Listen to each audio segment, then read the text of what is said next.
Ever wonder where it all began? Not with a bang, but with fire and ice.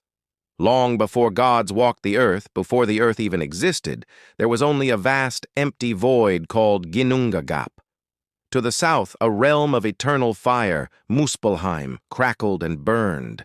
To the north, a world of endless ice and mist, Niflheim, lay frozen in silence. Imagine this. Fiery sparks from Muspelheim drift across the void, meeting the chilling frost of Niflheim.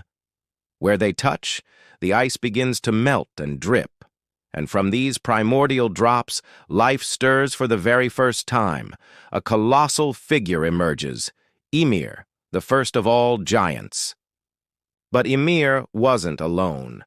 Her milk was the only thing that could sustain the giant Ymir. While he drank, Audumla herself found nourishment by licking the salty ice blocks nearby. Day after day she licked, and slowly a shape began to appear in the ice. First hair, then a head, and finally a complete man was freed. His name was Buri, the very first of the gods. Buri had a son named Bor, and Bor, in turn, had 3 sons, Odin, Vili, and Ve. These 3 brothers were the first of the Aesir, the gods we know from the legends. They looked upon the chaotic world shaped by the giant Ymir, and saw not an end, but a beginning. The conflict was immense, but in the end, the brothers were victorious.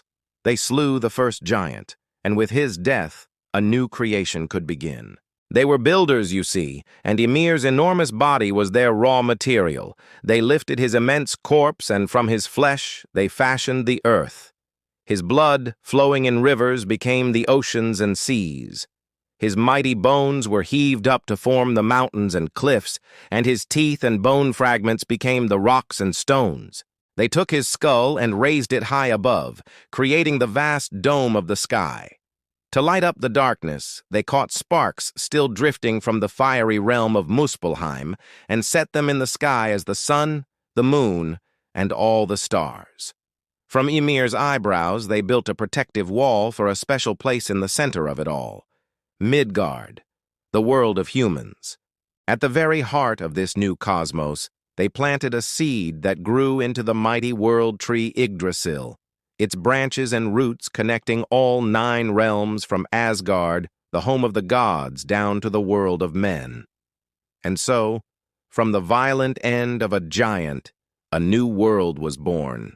If you enjoyed this story, be sure to hit that like button and subscribe for more tales from ancient worlds.